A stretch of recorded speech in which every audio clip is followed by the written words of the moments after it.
Dr. Gauri Shankar. Thank you for inviting me for this session. It is my pleasure to present to you about the clinically relevant viruses that were discovered in the last 20 years as part of this faculty development program. Yes, Dr. Gauri Shankar, as I like to refer to him as Gauri, but has been a friend Sure. and for all these years. And thank you. Right now, Molecular Solutions is now with someone else, but I am the director of Care Health, which is the founding company of Molecular Solutions, and I continue to be a virologist and a basically I enjoy talking about science to the public. So as we uh, we talk about viruses, viruses actually ask us this question of what is life really? And I find that enigmatic way of viruses to be most interesting. This, when we talked about description of life, we had Aristotle describe as life being divided into two groups, those that move and those that do not move, basically plants and animals including us. Then Carl Linnaeus divided it as plant kingdom, animal kingdom, and mineral kingdom. Mineral kingdom, of course, is not life, but it does critical in supporting life. And then microbiology and viruses come a little bit later. Interestingly, Jainism has a concept called Nigoda, which believes that there are microbiological life that has only one sense, that is touch, and it exists in groups. And then, of course, it was established by data by Antoine von Leeuwenhoek with the invention of the microscope, where we could see life that were much smaller than what we're used to seeing. Then, of course, as bacteria was being discovered, Martinus William Bierneck discovered the tobacco mosaic virus. As with all inventions and discoveries, may I make a request for whoever's mic is on to please turn it off? Thank you. I hope I am audible to everybody. I'll just keep Dr. Gauri. If there is any Yes, message, you can yeah. send me on WhatsApp, because I am looking at the full presentation screen. All I right. can't Okay. see anything. No, Yeah. yeah, no. So, as with all inventions and discoveries, it is a matter of need. In the 1800s and 1900s, the biggest product of export was tobacco for cigarettes. What happened was, however, they noticed that if your farm had spots on the leaf of the tobacco plant, it is most likely that the entire farm will die. And eventually, after a lot of experiments, it was discovered that the tobacco mosaic virus was something that could destroy the plants, that was smaller than bacteria, and thus viruses were discovered. And when we look at the tree of life, we talk about having a common ancestor. We have bacteria, archaea, which are still single unicellular organisms, and then we have eukarya, which is everything from fungi that makes our beer to you and me. If you notice, I have put aside viruses on the side because viruses are a very unique, have a unique place in life. Uh, they are known as an intracellular parasite because they do not survive on their own. They hitchhike with any living organism and continue to propagate themselves. So, what is a virus? It is a protein which protects its nucleic acid, whatever its genome might be, and it's self-replicating inside a host. These are what viruses are, and it is an intracellular parasite because it takes over the host cell and stops the cell from performing its function so that the virus can make more copies of it and survive. Now, viruses are everywhere. Every single organism on this planet has a virus that infects it. We have about 1.7 million species of life form, uh, and then we have 100 million different types of viruses. So anywhere we go, viruses are ubiquitous and they play an important role in all our lives and in the lives of all the other organisms as well. And if we look at the central dogma of life, which is probably our first biology lesson in 8th standard or whatever, we talked about how our cells have DNA. And through the process of transcription, it makes RNA, and then which translates to protein, which is the building block of the cell. However, in the central dogma fails in the case of viruses because viruses have very different nucleic material. They can have single or double-stranded DNA, or they can have a positive single-stranded DNA. They can have a double-stranded RNA as its genome, a single-stranded positive RNA, a negative stranded positive RNA, a single stranded positive RNA, which will become double stranded DNA and then become RNA and then make the protein. Or we can have that are semi, which can have some double stranded, some single stranded nucleic acid. However, it all comes down to this nucleic material being converted into mRNA, and that mRNA being translated into protein by the host cell. The virus only carries with itself what it needs for its unique purposes. The unique purpose is basically converting its nucleic acid material to be able to convert to mRNA, because all our cells know the mRNA knows what to do with the mRNA to make the proteins, and these proteins know how to assemble themselves. So this lightweight traveler are these viruses. Viruses have been historically significant and they have played an important role in all our lives. We are all descendants of people that have survived a whole lot of pandemics. Yes, I say pandemics because this COVID-19 is only the most recent one in our history of humankind that has been recorded. I apologize for the quality of this slide. It's a little pixelated, but it very beautifully shows us how many different recorded pandemics that we have had. We have had in 735 AD, we recorded, we have a smallpox pandemic. Of course, this timeline also shows bacteria which have caused pandemics, but our focus is on viruses. And then from 1520 onwards, the smallpox entered the New World. By New World, I mean the Americas, and then that caused a major death. 56 million people died. So basically, nearly an entire two continents of people have died. Then the 1918 Spanish flu killed more people than the number of people that died during World War One. We talk about World War One, but the biggest killer at that time was the flu, that Spanish flu that traveled worldwide. Since then, we have had the HIV pandemic, but it has now been well controlled. It did take a whole lot of lives, but it is now a manageable condition with sufficient medication and treatment available, of course, to those who can afford it. That, as is always the case with anything that is in limited supply, which is the medication. Then we had the SARS coronavirus, which came in 2002, 2003. Yes, I am quoting it correctly. It actually came in 2002, 2003. And that was handled because the virus wasn't transmitting very well. And it was handled well by the people with a lot of travel restrictions and public health measures. In 2014 to 16, in the Eastern Africa and Central Africa, we had the Ebola virus kind of had a larger explosion in terms of the number of people that it was able to affect. Then we had, in 2015, we had the MERS coronavirus, which was the Middle Eastern Respiratory Syndrome virus, which came and affect, mainly it's supposed to have come from camels to humans, and it still managed to kill about 850 people. So in 2019, where this slide is of March 2020, COVID-19 has been the latest pandemic that has affected our lives. For us to live today, we all have had to survive these many pandemics to be alive today. Our genetic material is resilient to have survived these many infections. So let us hope our genetic material is even more resilient for the future pandemics that may or may not happen. There are other viruses that I did not talk about in that slide because they were more endemic rather than pandemic.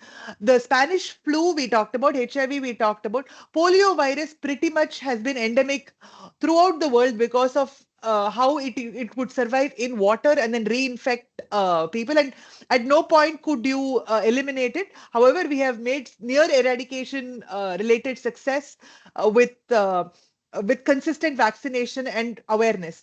We have had measles, which are also a very common childhood infection. Widespread immunization has dramatically reduced its impact. However, with a lot of false news spreading about vaccines and autism, the measles coverage is less than ideal, which means a lot of children who cannot be yet vaccinated against measles do succumb to that disease. Uh, Rabies, of course, is there around us. in bats, animals, rabbits, whatever animals it might be. So it is important that we have good care of our animals around us, and if we are exposed to immediately take the vaccine. There is no known cure for rabies. It is fatal once symptoms appear.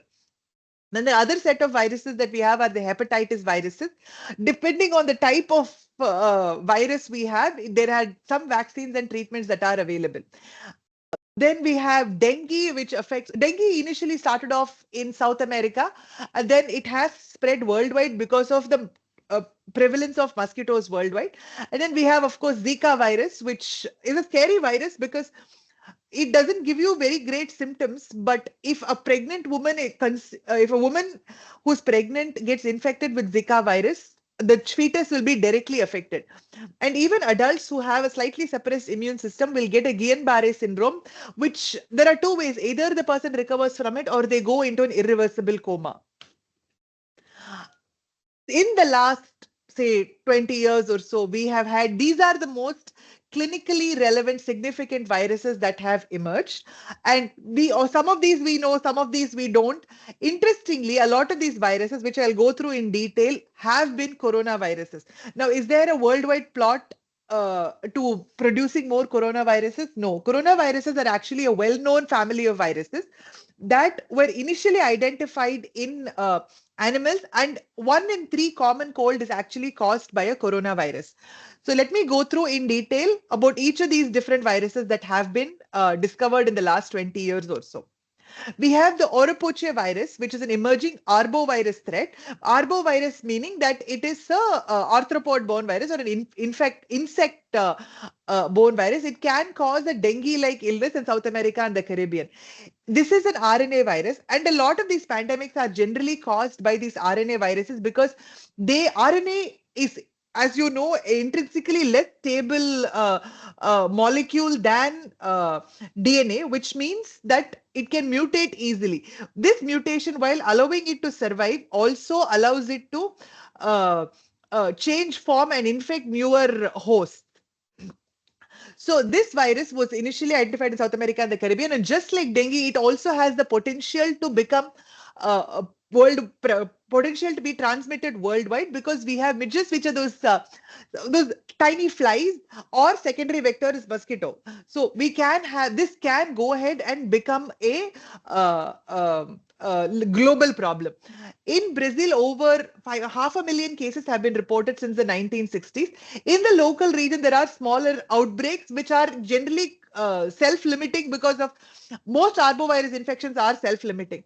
But with climate change and increasing deforestation, the vector populations increase and people live in much closer proximity, allowing them to get more infection easily. As such, as of today, there is no specific antiviral treatment. We simply have to take pain relievers, hydration, and rest.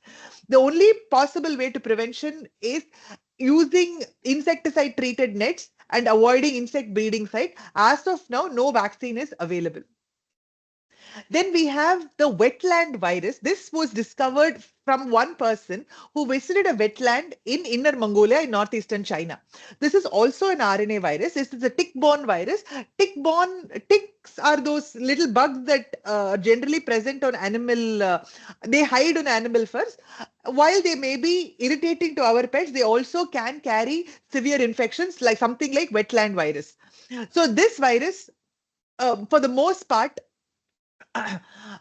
cause very mild symptoms, and no deaths have been recorded. However, some people have presented with neurological symptoms, including meningitis and encephalitis. No known deaths have been reported so far. Of course, we can detect this virus using PCR and serological assays. Since there is no specific antiviral treatment for this virus, most people do not do the diagnostic test because it doesn't matter. It doesn't affect the treatment plan anyway. So how to prevent?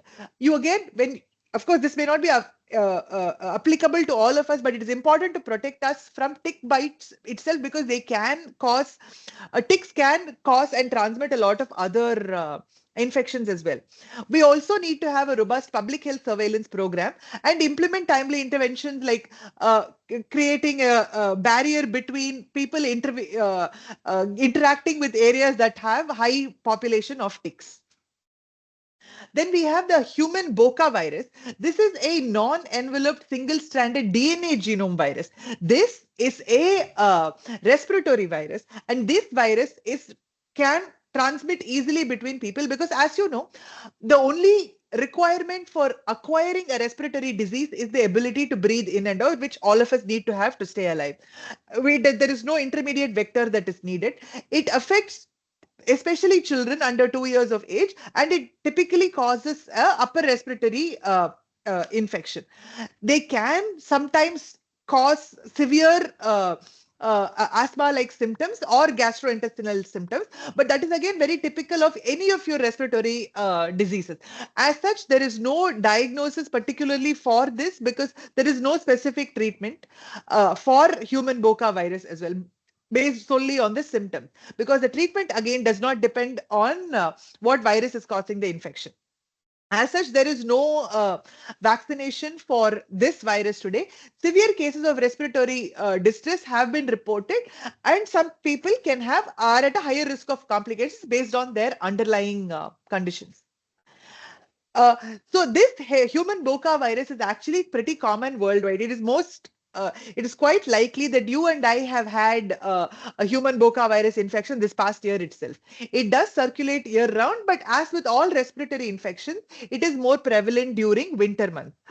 Because this is a respiratory virus and is transmitted, what happens is typically people have frequent co-infections with other respiratory infections. If it is flu season, we don't just mean influenza. Flu season could also mean you're getting a RSV infection, or you're having a coronavirus infection, or you have a rhinovirus or an adenovirus infection. So the clinical significance of the Boca virus alone has not been typically studied well or understood, because the patient is almost always having some other infection in parallel. Another coronavirus was discovered in the year 2007 in Hong Kong. This virus was called HKU5. This is closely related to the Middle Eastern Respiratory Syndrome. It's primarily found in bats, and it has the potential for cross-species transmission. Please note, this virus has not been known to infect humans, but it is identified as a virus that could potentially transmit to humans, as we have seen with other coronaviruses. Could mutate and gain the ability to infect humans. We don't know if there is an intermediate host for this virus. It is shown to be similar to MERS coronavirus in terms of its genome and protein sequences and all of that. So it is a virus that we have to watch out for. Next, we have the ecpoma virus, which is an orphan virus, actually. This was found from 2 healthy individuals during a research study that was found in their population. It is not known to cause any symptoms. It was found in 2 healthy individuals. It has not been linked to any specific illness. Many rhabdoviruses, though, however, infect animals without causing any harm. We don't know how this virus is transmitted, whether it is respiratory, tick-borne, or arthropod-borne. We don't know. We still have to understand ecpoma virus more to understand their biology and how they may be transmitted and whether they pose any risk to human health. This also raises an interesting question about whether our body carries silent viruses that have no function but quietly just sort of do their job and go, keeping us alive and keeping the virus itself alive. Then it is an important virus that was discovered was a Zika virus, which is again found in the Caribbean initially, and then it has now pretty much spread worldwide. This is an RNA virus in the Flaviviridae family. It was identified in Africa in the rhesus monkey, and it's transmitted by mosquitoes. The primary transmission method is by mosquito bite. However, the problem is it can cross the placental barrier from the mother to child. What happens in that case is the fetus will have microcephaly, meaning the brain will not fully develop, or it will have a horrible case of the child, there will only be spinal fluid in the brain and the fetus will not survive. So if there is a pregnant person in your neighborhood during mosquito season, it is always best to protect yourself against any mosquito bite, because we don't know which mosquito carries what infection. The very rare cases of sexual transmission and geographic transfusion, but it has pretty much spread worldwide given our lifestyle and how easily we travel through the world these days. It can be detected with RT-PCR or antibody tests. There is no specific antiviral treatment except only supportive care where rest, fluids, and fever management is given. Please note it is very important that if the patient has dengue along with Zika, aspirin cannot be given because it is a blood thinner and the patient has the risk of bleeding out. Again, there is no approved vaccine. The mosquito control is there. There is travel advisories and safe sex practices to prevent sexual transmission. Coming back to my favorite family of viruses, in 2004 in Hong Kong, there was another virus called HKU1, which causes common cold, but it can lead to more severe infections in children who are more prone to asthma and the elderly people with weakened immune system. It is now found globally and infections are more common during the winter months. It is believed that HKU1 likely originated in rodents, but a specific animal reservoir hasn't been identified. Research is ongoing and we are learning more about how HKU1 spreads. However, it is mostly thought that it is a droplet transmission that is causing and spreading this infection. Most people that get this have a mild illness, but it's important to remember that coronaviruses have the potential to cause infections that can be extremely severe or fatal. Okay, this slide, I didn't know if I wanted to discuss this any further. Of course, the most significant virus that we have encountered in the recent past has been SARS coronavirus 2, which is what has been causing COVID-19. This virus was identified in a research lab in China, and I will get back to why Hong Kong and China keeps coming up in this narrative, not because of a global plot or anything like that. Wuhan actually has a very good surveillance system in the lab to identify new viruses that come into circulation.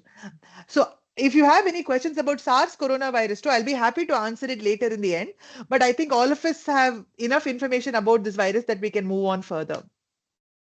So how are new viruses discovered and what happens then? When the pandemic broke out, the problem was that everybody thought there were big conspiracy theories on how this virus came and why did it come and all of that. As a researcher that was working with coronavirus for the longest time, this virus is an RNA virus and it mutates quite easily. Even when we work with it in the lab, the virus is known to mutate quite easily to compensate for any challenge that we provide to it. So it is most likely that this virus had multiple challenges and it so happened one of the mutations allowed it to infect humans rather effectively. Worldwide, wherever we are well funded, there is sampling and surveillance program that go on where human body samples are taken from blood, saliva, nasal swab, and tissue in case the infection is fatal. Whilst wildlife and livestock samples are also taken so to see if there are any zoonotic spillovers. Zoonotic infections are those that happen when the infection is transmitted from animals to humans, much like possibly SARS-CoV-2. In the environment also, we look for viruses in the soil. Air transmission, air is very difficult to track, but in airplanes, people do collect samples to see the circulating number of pathogens. Water is very important to monitor. Even today, we are monitoring the wastewater for polio, because people while we have excellent coverage for polio, it is not 100%. So if polio is found in the sewage water, the immunization program has to continue. And another interesting case is unusual symptoms. In our country, it is very interesting because the most unusual cases and symptoms will go to the government hospitals where they will have a much better idea of what is happening with the general population because they see the most number of patients. So if there are atypical disease patterns where a person comes in with a symptom but is expected to take a certain course but it does not happen, they may take the sample and send it to the NIV, National Institute of Virology, to see what is happening in that cases. Or if there is a specific area, for example, we had Nipah virus in Kerala. Now, Nipah virus in Kerala, we are aware that bats carry Nipah virus, but was it Nipah? What was it? So if there is a cluster of cases in that area, that would require further investigation. Of course, now we have the ability to sequence all genetic material from a sample and then identify what is there using metagenomics. If we are expecting certain samples, we can use targeted PCR. CRISPR-based diagnostics certainly give us high sensitivity viral genome detection. One of the oldest and classical method of confirming viruses is by electron microscopy. We take the samples, we process it for visualization under electron microscopy and look at the virus morphology. A lot of the viral families have very typical structures that show up under the electron microscope after appropriate staining. And based on what we are seeing, we could be able to identify new virus families or classify them under existing virus families.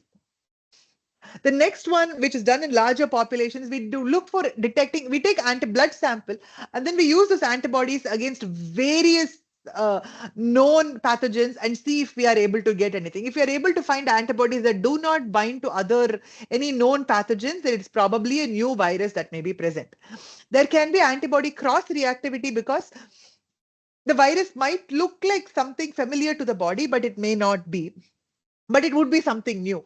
And that is where the cross-reactivity tests help us identify new viruses. The next method is, of course, the in vitro method where we do tissue culture or animal models and then grow specific viruses and study how these viruses replicates in those cells in vitro. We also have very important work, the epidemiological investigation, where if there is a person identified with an interesting is not a very scientific term, but what they mean by interesting is a person having symptoms that are unique and not expected. Contact tracing of those and identifying the transmission patterns are very important. That is how the transmission pattern of HIV was established based on contact tracing. And this was covered with a lot of shame because people did not want to admit that they were having extra marital relationship or homosexual relationships because there was a lot of stigma attached to those things. So it became a very tough challenge to establish the method of transmission for a virus like HIV.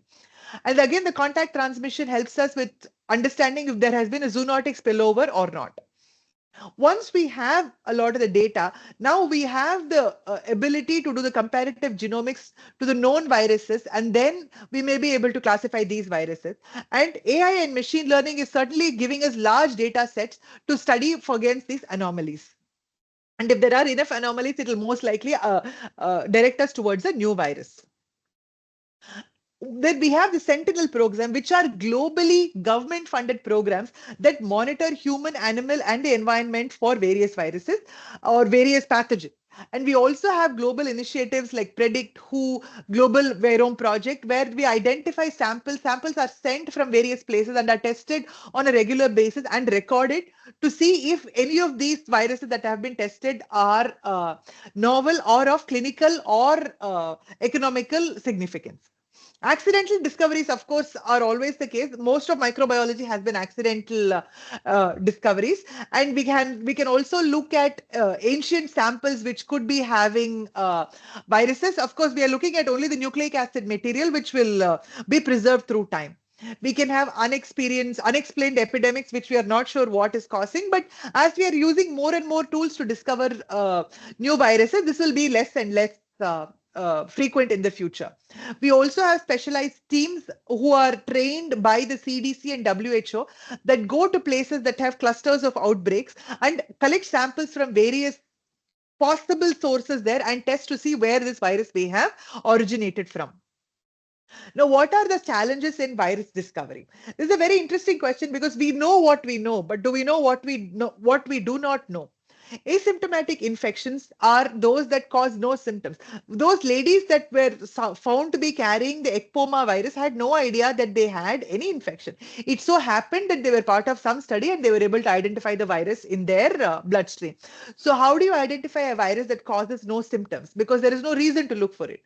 And of course, we have the low viral load, which unless we have extremely sensitive techniques, we may not be able to see. That being said, we do have very sensitive techniques these days compared to what we had even 20 years ago.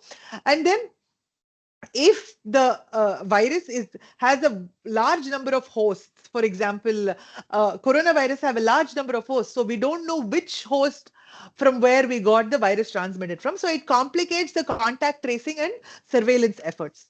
So, and why do new viruses emerge?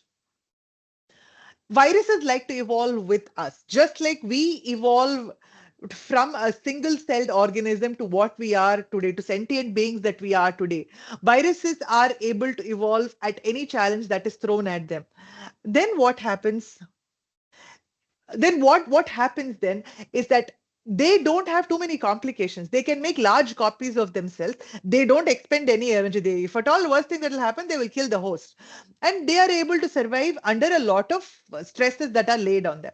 Right now we do have a lot of ecological and environmental impact like climate change, where a vector range has expanded, which simply used to be around the equator, but because of the warming that is happening, it is transmitting more and more closer towards the pole, which means more people are getting infected. We have deforestation and habitat destruction, which means animals and humans cross paths much more frequently than we would like to, which means there is new infections that transmit from animals to humans. We also have urbanization, overcrowding, lots of travel, and we have, so which causes a rapid transmission. Can we imagine a time, even 300 years back, a respiratory infection wouldn't have traveled worldwide because people had to go by ships. But now, if you leave China in the morning, you can leave South America, you can reach South America within 24 hours or maybe 30 hours. So it transmits, it is able to travel much faster than it used to be. And unless we are one of those few people that have great plumbing system, most of us live in a situation of poor sanitation.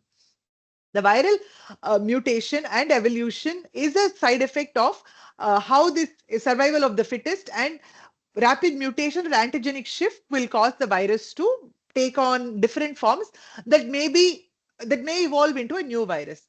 We could also have host susceptibility.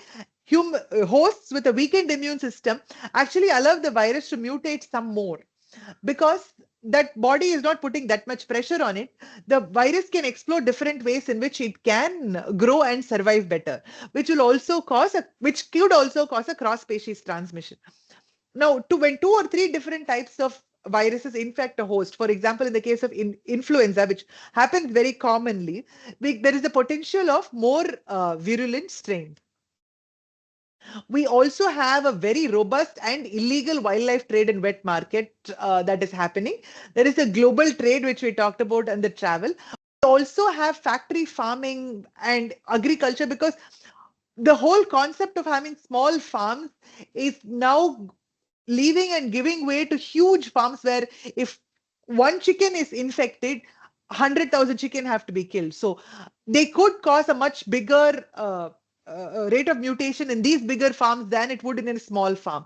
There are the while I almost laugh at the idea of making viruses and releasing it, it is true that viruses are being worked on in the lab and there could be an accidental release. So, however, such a release has not been identified till date so far. There is poor public health, where there is difficulty in detecting and containing these outbreaks. There is vaccine hesitancy because of uh, a lot of misinformation that is happening in the world, especially now with a lot of loud voices being given to people that do not believe in vaccines and calling it government controlling. We are having people who are not able to stop the infection. And when they have the infection, the chances are the virus will replicate a lot more, in which case there are chances of it evolving more and becoming immune to the vaccines that are already given. Of course, in situations of conflict, war, and displacement, people are not able to be immunized. For example, in the Palestine bombing situation, vaccines are not reaching the people. So when they settle down, they will be having an outbreak of various infections that they could not be vaccinated against. We have animal reservoirs. We also have vector expansion, like we discussed. Overuse of antivirals can also cause drug resistance. And we have immune evasion. Now, these viruses are extremely clever. They are a million times cleverer than you and I are, because they will try every method they can to escape any pressure that we put in, especially these RNA viruses.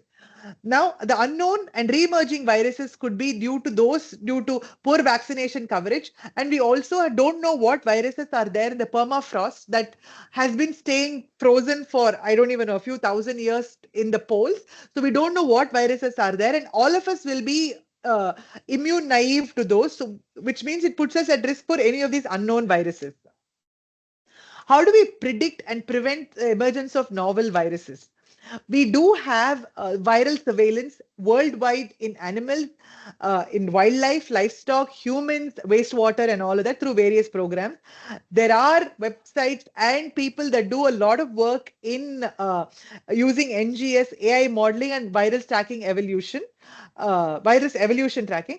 Climate and ecological predictors are especially important for vector-borne disease. And when we look at the deforestation maps, there is a lot more overlap between the human and the animal interaction, causing more zoonotic infections.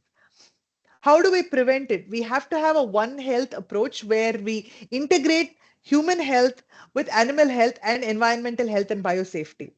Work is going on for developing universal vaccines using mRNA platforms or monoclonal antibodies. However, this is a very, very expensive proposition because it does cost a lot of money, and the success rate is not always great. Given the number of viruses that we have that are being worked upon, the number of vaccines that we have is significantly low. This is not to say that the work is not being done. This is to say that the viruses are that much cleverer than we are. We also could do vector control. There are some studies that talk about releasing genetically engineered mosquitoes, but we don't know what that would mean in terms of the long-term consequences. We Ideally, we should have rapid response teams, improved diagnostic, and stockpiles of required medication. These are very easy to say for people who are living in situations where um, uh, access to medication is available, but in places where they genuinely are do not have the access to it, those people will be disproportionately affected by these new novel viruses. We absolutely have to create a lot more public awareness about the viruses, its origin, and we have to combat misinformation, and we have to promote vaccination as a safe and effective way of preventing these viruses from transmitting. The other thing is history has taught us that aggressive containment did help us with SARS-CoV-1. That is the SARS virus that came in 2002 and 2003. For Ebola, we had rapid virus vaccine deployment and improved detection that helped prevent this from becoming a much bigger problem. COVID-19 had mixed success, highlighting the importance of genomic surveillance and rapid response. Now, so far, I have only talked about the clinically significant viruses. But we have to remember that there are viruses that infect animals, there are viruses that infect plants, and there are bacteriophage. What does this mean to us? In fact, coronaviruses have long been studied as a livestock significant virus because most of this virus can affect chicken farms, and then the entire chicken farm has to be destroyed, which means that much food supply is affected. The economics of that farm is completely affected. So animal viruses and plant viruses the same way. For example, the tobacco mosaic virus, which was detected simply because these plants were dying, it will affect our food supply, not the tobacco mosaic virus itself, but other plant viruses can affect our food supply. Then we have bacteriophage. For every bacteria there are a few phages that are there. There are two ways of looking at it. The bacteriophage can be used as phage therapy to uh, reduce bacterial infections in humans, and it could be an alternative to antibiotics. So it is important to be aware of viruses that affect not only us directly, but viruses that affect animals, plants, and bacteriophage that infect bacteria. So, like I said in the beginning, viruses are everywhere and they will continue to evolve. For the 1.7 million species, there are 100.1 million virus species that are there. Viruses will live with us and continue to evolve along with us as life goes on. So, there is no way to outrun the viruses, but we can be clever and smart about surviving along with the viruses, just like how they have survived with us through all these years. Thank you. Thank you, Pavithra. It was really great speech. Thank you so We much. could get what all the virus that's there in the universe, and like, yeah, there are much more. Is it right? So Yes, whatever you of course. talk, yeah, whatever talk. So we'll just hear some questions from the audience, then we'll start. So Sure. I'll just unmute all. So if you wanted to ask, like, unmute and then allow the attendees to unmute. So you can just unmute and then ask your questions, or you can just type it in chat. So the session is Mr. open for, yeah.